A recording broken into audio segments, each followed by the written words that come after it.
Secondly, and more relevantly for today's topic, I avoided the experience that many of my friends had of growing up around messages of selflessness, humility, peace, compassion, generosity, only to grow up and find that very few of the people who espoused them lived them. I was spared that particular brand of disillusionment, and I got to know Jesus well before I got to know church, and I'm very fortunate to be able, when necessary, to separate the two. And that is not to say that all Christians are universally bad at living lives shaped by the morality of their faith's founder. There are examples, small and large, to the contrary. But there is also a special kind of hypocrisy one often encounters among Christians, isn't there? When I went to seminary to pursue a master's in biblical studies, one of my primary motivations was to understand the gap between what I read in the Gospels and what I saw in mainstream American Christianity. My master's involved courses in much more than the world within the text.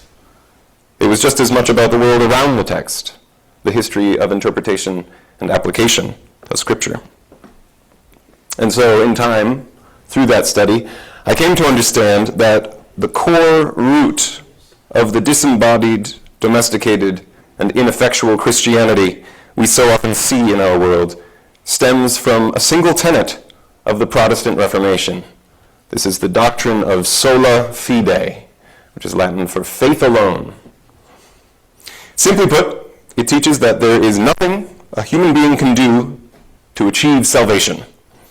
The power to save or to condemn rests with God alone, and good works do not earn one points toward the afterlife. The seeds of the concept are found in the Pauline epistles of the New Testament, but it was Martin Luther who codified it into its current doctrinal form. His belief that no human action could inherently justify one in the eyes of God stemmed from two major complaints he had with the Catholicism of his day. First, the purchasing of indulgences, which essentially traded money for reduced time in purgatory. It's literally what they were. And second, the doctrine of good works, which Luther argued led to insincere kindness and generosity, motivated only by one's own hope of salvation in the afterlife. And his points make some sense. I agree with them on a basic level. Indulgences are bad. They were a cash grab by the corrupt papacy of the time. And doing things, good things for people around you, purely for the hope of some reward in this life or some other life, is wrong. I mean, the actions are still good, but motivation's not right. I agree with that. He's not wrong. The general Protestant consensus over time became that a life lived in love and compassion was important as an indicator of authentic salvation, but it was not a criterion to meet in order to achieve salvation. Unfortunately, many, quickly misinterpreted this idea to mean that as long as one assented to the idea that Jesus is Lord or Savior, one's actions have very little to do with one's status as a Christian. The Puritan roots of the American colonies spread this version of sola fide to this continent. This is why, for example, slavers could, for more than 2 centuries, content themselves with the belief that they were upstanding Christians, while committing atrocities, the moral reality of which very few of us can really comprehend. It also informed the attitude that enslavement and colonization actually helped their victims by exposing them to knowledge of Jesus. When the Christian message is reduced to one of rewards after death, achieved by assent to 1 or 2 sentences in life, then it doesn't matter if one's earthly life is lived in equity or dignity on either side of the coin. It is this very incongruity which famously led Gandhi to say, "I like your Christ, I do not like your Christians. Your Christians are so very little like your Christ." Amen. In the 21st century, this oversimplified soteriology has, very unfortunately, become something of a standard Christian attitude in the United States. to the extent that even non-Christians don't know that there ever were alternatives. Hundreds of years of a solely creedal religion has had drastic cultural effects. U.S. politics relies on pure word association, with the candidate who most mentions Jesus gaining the all-too-important evangelical vote, regardless of their personal morality. Megachurch pastors like Joel Osteen, Jim Bakker, Kenneth Copeland, and Hank Kuhneman, among many others, make millions of untaxed dollars via thinly veiled Ponzi schemes, and somehow still maintain a vast and loyal following and a reputation for sanctity. Specific and unambiguous commands of Jesus regarding justice to the poor and liberty to the oppressed are tacitly deemed irrelevant in favor of a few verses snatched from John and Paul, which uphold a faith without any moral imperative. All of this may seem like a strange thing to go into such detail about at a UU meeting. After all, this is a decidedly non-creedal tradition. The nearest thing to a confession of faith required of a Unitarian Universalist are the 7 principles, all of which center around an applied morality.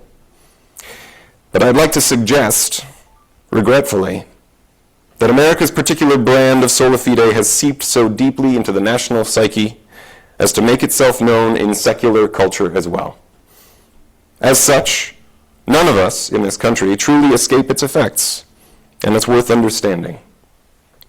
In large part, its current general form is also the result of commercial consumer capitalism, which profits enormously by convincing us that who we really are is based not on what we do, nor even what we believe, but simply on what we buy.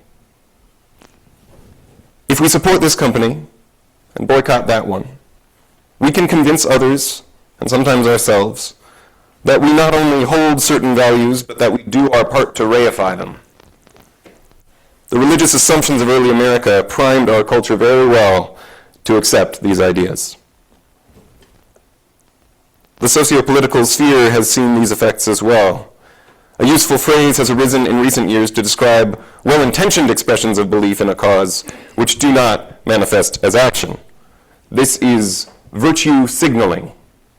It is the sola fide of modern secular American culture. And if I can be a tad presumptuous, I'm sure everyone in this room has fallen for its appeal. It is tempting to indulge in a set-it-and-forget-it morality that requires little of us beyond broadcasting an idea. I certainly have fallen for it. Recently, I walked past a yard sign near my home in Sheboygan. Planted in the well-maintained lawn of a very nice, large 19th century house looking out onto Lake Michigan, it read, "In our house we believe. Science is real. Black lives matter. Love is love. No human is illegal. Climate change is real. Women's rights are human rights.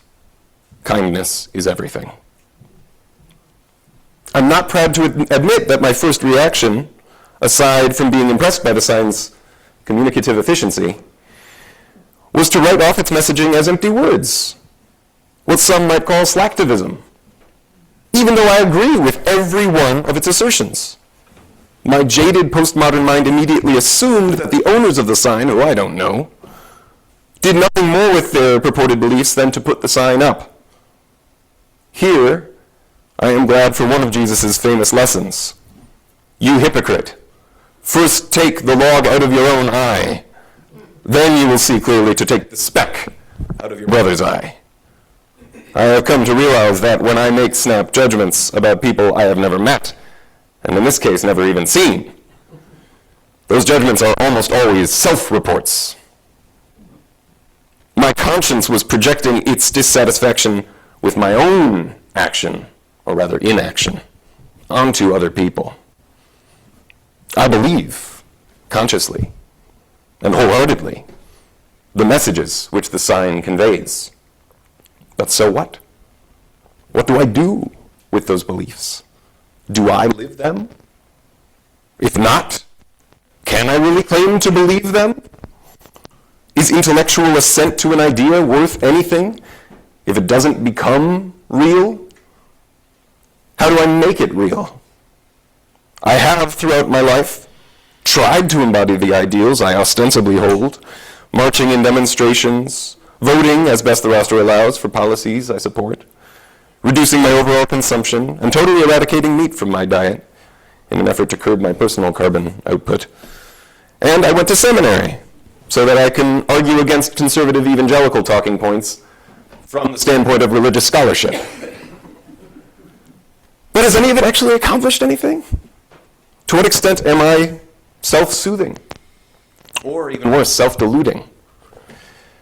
A better speaker than me would wrap all of this up in a satisfying paragraph, reassuring you all that the answers to all of these questions are much simpler than they seem, and that the path to authentic expressions of moral fiber is straightforward.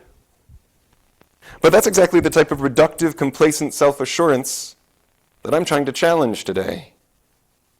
As such, I want to leave these questions unanswered and instead open the floor to welcome your thoughts, reflections, questions, feelings, and challenges. Thank you for listening.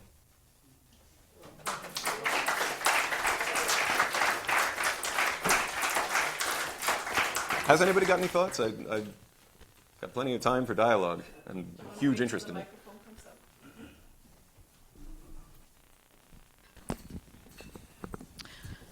So I really love what you said about the good works, and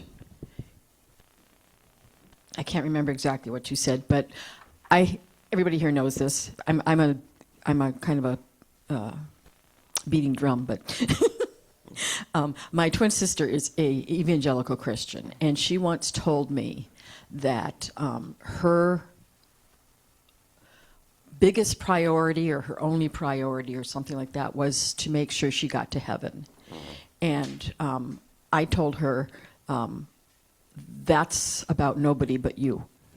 And I really appreciate what you were saying. Thank you. Yeah, it is such a self-preoccupied idea, and it's just baffling to me that that is what Christianity has been reduced to. Yeah. I thought you were awesome. Thank you. But I live alone with my cat and my dog and my 5 chickens and are they Christians? and yeah. We're lovely. But I always feel like I like I'm not doing enough, and anyway. There are those of us who want to do, and we try to do, and we live well. I mean, we and love and whatnot. But there are times where it's like I'm scared. It's like I have a house. I could open my house to people, but it's like I don't, and it's not because I'm being selfish or it's like I can't. I feel like I can't until I can. And then if the time comes, then I will. Right. So that's all. But it is hard to know when enough is enough or when we start to reach enough, what that means. I think the one implication of sola fide as a doctrine that I actually do really love, and this is part of what Luther was trying to achieve with it, because he himself had been a monk prior to posting the 95 Theses.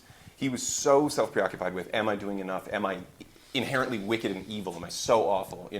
He thought, if it's in God's hands, it's not for us to worry about that. We just need to dedicate ourselves to doing the good we can do and not think about ourselves at all, because it's in God's hands.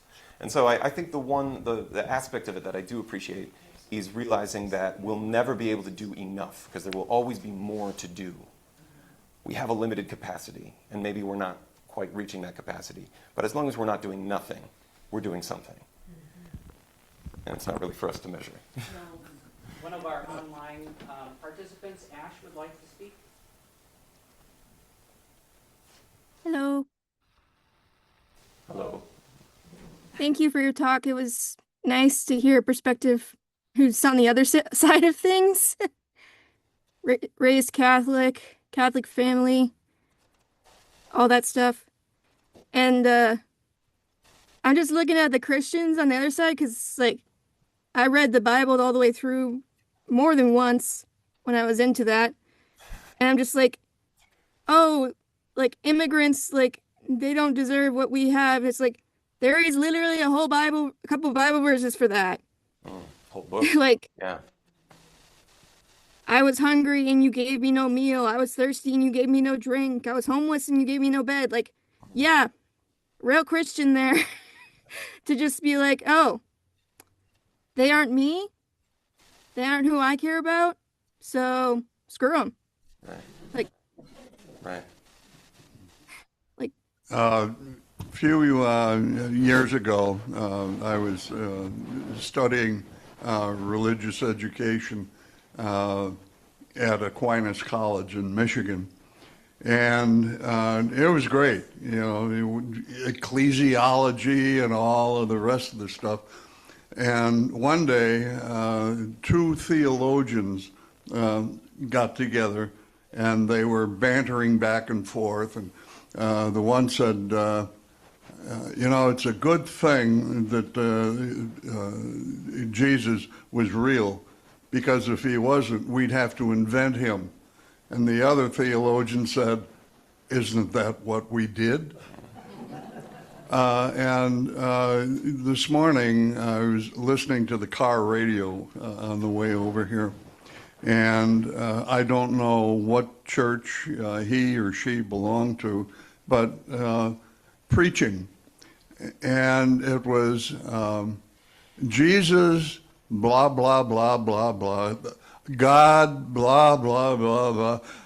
And he was all through, and I had no idea of what he was talking about and how it related to me. You know, we just drove away, and I'm thinking, what did he say? All I got was Jesus, God, blah, blah, blah. And maybe that's my problem. But listening to you, you're saying the things that both Joan and I very much believe in, because I worked for the church. I was in the Diocese of Green Bay, and I saw things there that just affected me in the wrong way, because religious teachers would come in and into my office, and they were pleading with me, do something with our pastor, because he won't let us teach religion the way it should be. And sometimes they would actually be crying, and there was nothing I could do. There was nothing the bishop could do. And I kept thinking, this is all structure. Yeah. Where is the humanity? Right. Where is, like you were saying, one of my favorite sayings was, I like Christianity, I don't like Christians. Right. Like Christ. And that's what I was seeing day in and day out. So Yeah. I love what you were saying. Thank you. In response to your statement, as well as Ash's, thank you both, there's been such a sort of topsy-turvy mental gymnastics show that's gone on in this country theologically for the last 100 or so years, and especially with, not to single anybody out, but within the evangelical movement especially, not only to ignore action as part of religion, but actually to condemn it. There have been times when I have been in debate with evangelicals typically, and have been called a Pelagian, which is a heresy from the 4th century, which basically says that action should be part of salvation. And I have also, I was asked once, don't you think it's a little presumptuous to think you can achieve what Jesus achieved? And I never really claimed to achieve what Jesus achieved. I hope I don't, because it got him killed. But to try, I think, is certainly an imperative for not just a Christian, but a person. He was a remarkable person who did achieve a lot and did live by his convictions and cared for people first and foremost. And I don't think it's presumptuous to want to do that. But that's the type of sort of flipped script that we're dealing with. People are so threatened by the idea of anything other than a sort of one-and-done salvation. You say the right words and you magic spell, you're done, which is itself a requirement. I mean, that's the same thing that Martin Luther was against. But there's a phrase from William James, who was Henry James's brother, the novelist, Turn of the Screw, who was himself a religious scholar in the turn of the 20th century. First-hand versus second-hand religion. And I think what we see in America so much is second-hand religion. It's people being told things and just saying them back, not really analyzing what they are, not really assessing why they believe what they believe. There's no epistemology to it. It's just, I am this, therefore I believe this. It's not, I am this because I believe this, or I believe this because I've seen this to be true, or I live this, I've experienced the effects it has.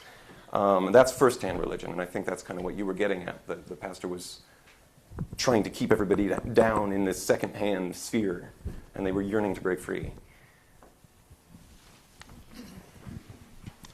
I might say that. I had a friend who converted to Judaism, and she said she was taught that your first responsibility is to yourself, to honor your body and your soul. Jesus didn't heal everybody, and he often went out to the desert, and there's a reading where the apostles are saying, hey, people are calling for you, people are calling, and he's going, man, no. You know, That's true. You know, that he took time for himself to heal himself. And then your second responsibility is to those that you are in contact with every day. And that means your family, the people you work with, everybody that you're in contact with, you treat them with respect and concern for their needs. And only when those two things are right are you fit to go out into the community. And having worked around activists most of my life, I see a lot of people cheating on their wives, a lot of people not living their activism, a lot of people where this circle is not right. They're not good friends, they're not, you know, they're out there saving the world, but they're not saving themselves, keeping their energy level properly, and then also making sure that everyone in their immediate sphere, their relationships are good with. Right. And if you think about that, there would be no addiction if you're honoring yourself. That would take care of a lot of problems. There would be, you know, our politics would look better because people would be respecting each other. Yeah. So yeah, that's true. Way to build. The reality of our society, the way it's built around sort of production, does not enable a lot of people to take care of themselves. I think that's where it gets really complicated. You know, I agree with you that if on the root level people were able to sort of see to their own needs and be well rested and well fed and nourished and sort of spiritually nourished, we certainly would see a better society. But by design, that is impossible for many, many people. And what's happening right now is because people are feeling overwhelmed. They're not able to manage that, and they're kind of clamming, you know, kind of building walls around them and afraid to even watch the news, which I'm sure most of us are. Yeah, so true. I was just thinking, I need to update you on the Unitarians and what they believe. See the decoration on the back of the wall? Yeah. It's the values that presumably Unitarians carry. And in fact, we had a long series that in fact Albert led where we talked about what does that mean? And I thought that was a really helpful way to begin to deal with how we wanted to live. Yeah. Or to reinforce the ways we want to live, one or the other. But it was very useful, I thought. Okay. Preferable to saying, now you will all sign a little document here to say you buy it. Yeah. We just talked about it and thought about how to apply it. Yeah. I love that and so much else about Unitarians. It's always discussion. Great. First of all, I just want to say I think you're amazing. Okay. Likewise. Gifted, brilliant. Thank you. Wonderful presentation. Thank you. So I'm a seminary graduate, 30-year pastor, married to an evangelical Lutheran pastor. He's an ELCA. He's a good one, okay? He's cool, yeah. Okay.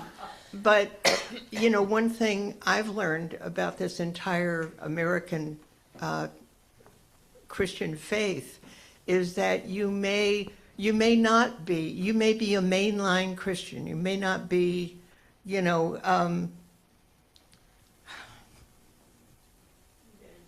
right. You know. Yeah. Yeah.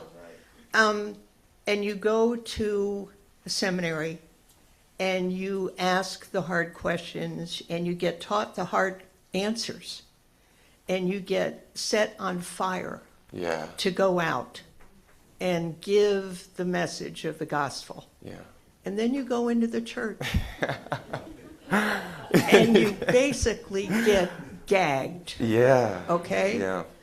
And you can say, well, I'm going to quit this, which is essentially what I finally did, and said, you know, forget this, no satisfaction here. But maybe you're married with kids, and your income and everything you do is rooted around that church. Yeah. And if you want to stay and provide a life for them, and I know several pastors in this situation, you kind of be the peacemaker, and you keep, you know, you be the good guy kind of thing. What do you think is the possibility, as we are looking at more or less a societal political revolution in this country, what do you think the possibility is that we will have within Christian, a religious revolution, where we get back to the teachings, the fundamental teachings of goodness, no matter what your faith is, and living it out? Yeah. Wow. Don't you think that's happening now? I hope so. I hope It so. feels like it is. I mean, there's sometimes where you can just. There are some cases, definitely. As regards your observation about the difference between seminary and like lived religion, or just kind of day-to-day religion, you're so right. There's such a huge difference between the two. Marcus Borg, one of my favorite writers, great, originally Lutheran, then Episcopalian, now deceased theologian of the 20th century, wrote that so much of what he wrote about, Sophia theology, liberation theology, feminist theology, like things that kind of blow people's minds in a popular audience when they read them, is what he calls old hat in the seminaries of the world. And he's completely right. They've been around for so long. These are not new theologies, and a lot of them are so firmly rooted in the New Testament tradition that they're really ancient theologies, but we just aren't allowed to talk about them because they threaten a lot of people. Even people who agree with them kind of get uncomfortable when they get brought up in church because they challenge assumptions. They challenge sort of status quo. I think my ideal for a priest in any Christian setting would be the table flipping kind. You know, Jesus, the only time he spent time in a temple, he flipped some tables. Other than that, he was not preaching in a church or a temple. I guess the one other time is in Luke when he reads, I am here to set at liberty the oppressed. I am here to bring sight to the blind and good news to the poor. And then they cast him out of that temple. And so I would love to see more priests with sort of the John the Baptist flair, with, you know, some locusts in their hair and fire and brimstone, coming out not toward the most vulnerable in the world, but the most powerful in the world, because that is who that type of preacher was talking against. Jesus was not crucified because he was, you know, saying, hey, all you most vulnerable people in the world, you're terrible. He was saying, hey, all you most powerful people, you're terrible. You're ruining the world for no reason, for your own gain. What profit is it if a man gains the world and loses his soul?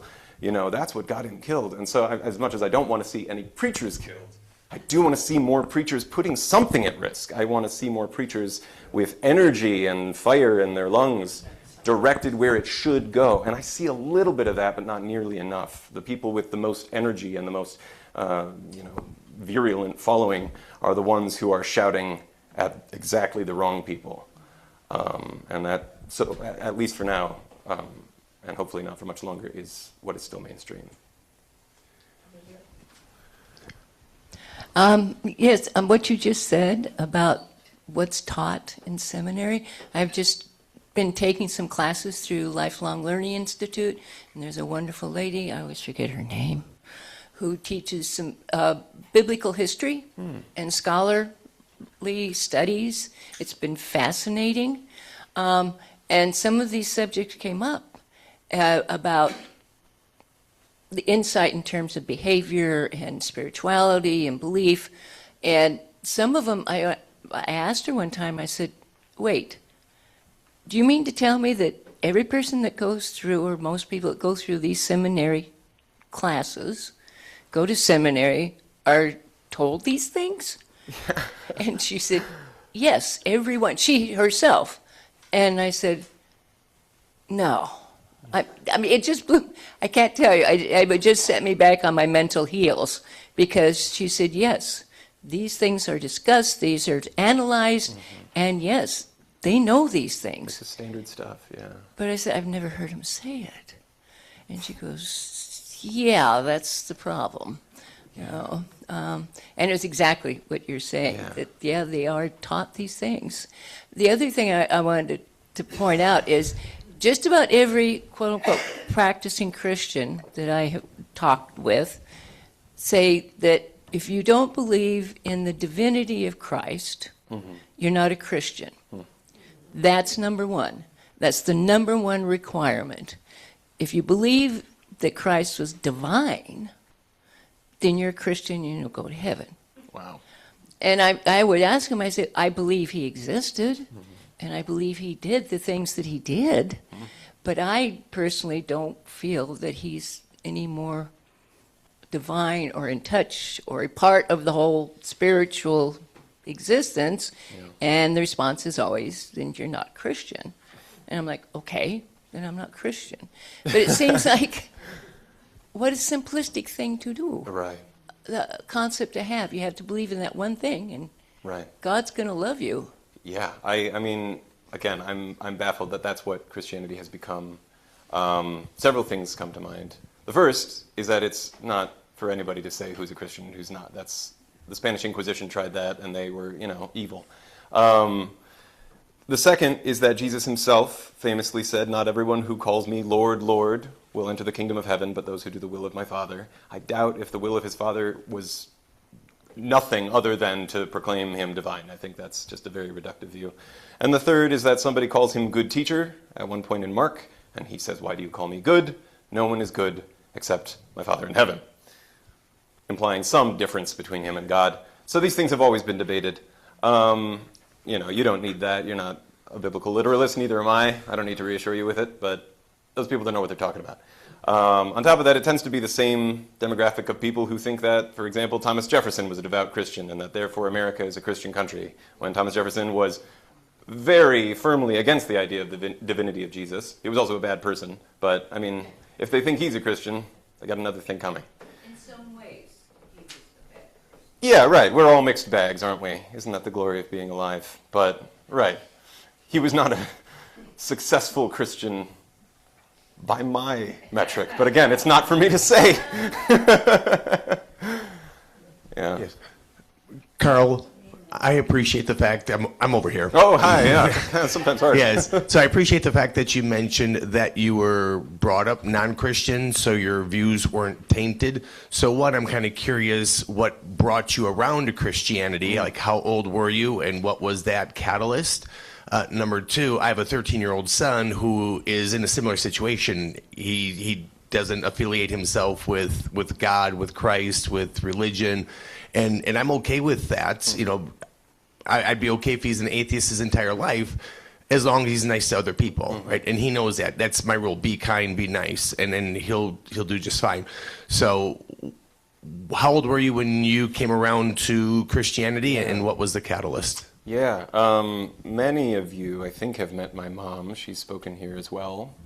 It's been years since she's been here, but some of you have probably met her. She is a structural geologist. My father was also a geologist. And so I grew up around just amazing natural science. I traveled all around the world with them and got to see just the majesty of nature. And it was impossible for me from a young age not to feel awe, obviously, at that, as we all do. Hundreds of swans kind of thing.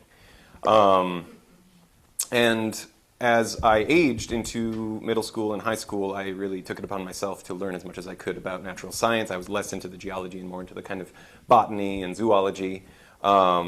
But I really took it upon myself to learn. And there was a patch of woods right next to my mom's house growing up that I would go to every single day and keep a journal of what was changing in the woods every day.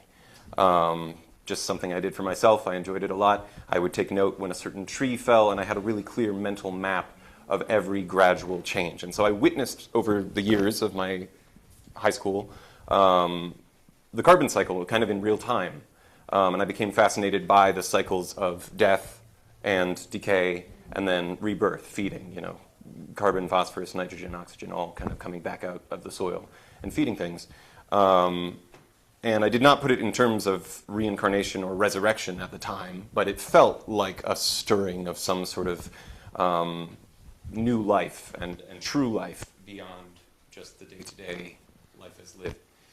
And then when I went to college, I went to Hamline University, Linda's alma mater, and mine, and I got a degree in ecology. I got a degree in environmental studies, and I really focused on that kind of thing. I got minors in religion and anthropology, but the bulk of my work was still in natural science.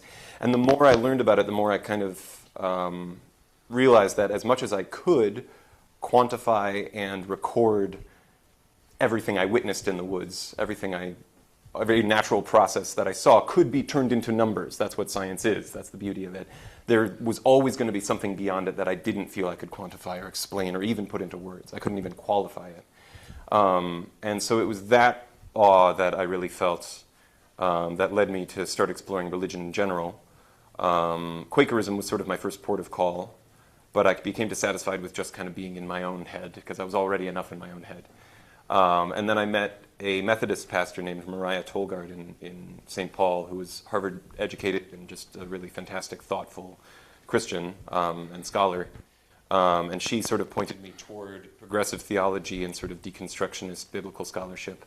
And I realized that there was much more to it than I thought, and that if I sort of approached it from a non-literal, non-creedal approach, there was a lot of beauty and a lot of challenge there. And I've always been a really bookish person as well. So having a textual tradition to sort of unpack was really appealing to me. And then when I went to seminary, that was kind of what I pursued. Yeah, I was about 18 when all of that started. I'm 28 now, so it's been about a decade. Okay, I think probably enough time. time's Yeah. about up. Thank you, everybody. Thank you very much.